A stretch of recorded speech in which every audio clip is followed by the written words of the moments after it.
I first started looking at homes and starting to plan.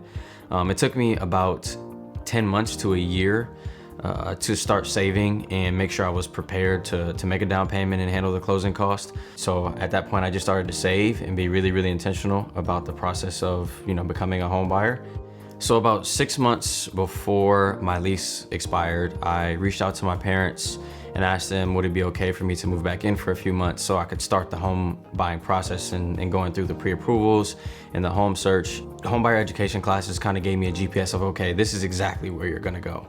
And so it taught me, the amount that I needed to budget and have saved up, things to do with my credit, things to get off of it, and to make sure I don't put anything on within the applying for the loans.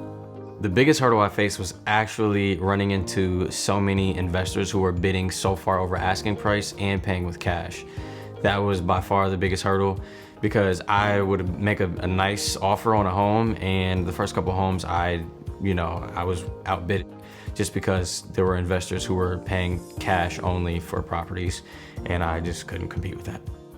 My faith for me was really, really important to me throughout the process, largely because there was a point where I was working so hard. I had saved up everything I could. I was making the offers. I was doing the open houses, and I was doing everything I could.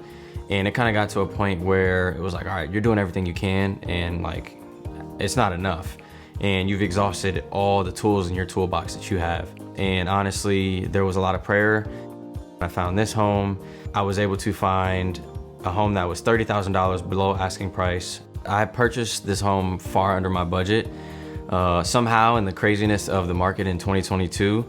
And that allowed me to be able to do a complete renovation of the home and add instant value to the home immediately.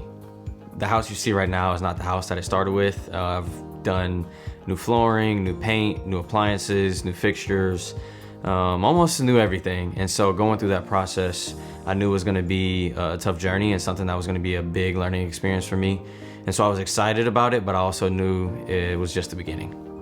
Living here in the house that I'm in now, it's allowed me to have renters, that it gives me more financial flexibility. So now if I want to travel or if I want to buy something, it makes it a lot easier to do that without being stressed about it. I would say that what I do is largely about purpose. And for me, I do what I do because I love to help young people, and I want to be someone who can be a role model and inspire young men.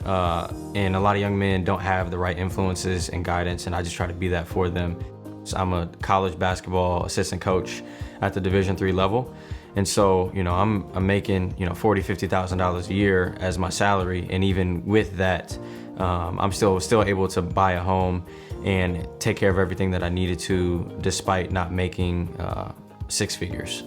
Overcoming hurdles and achieving excellence means to me that you can do anything that you put your mind to, but you have to have a plan to get there. Things don't just happen by coincidence and by accident, but if you put one foot in front of the other and take one step at a time, you usually be able to get there. And it might take a while or longer than you expect, but if you have a goal, just make sure you're taking intentional steps to get there.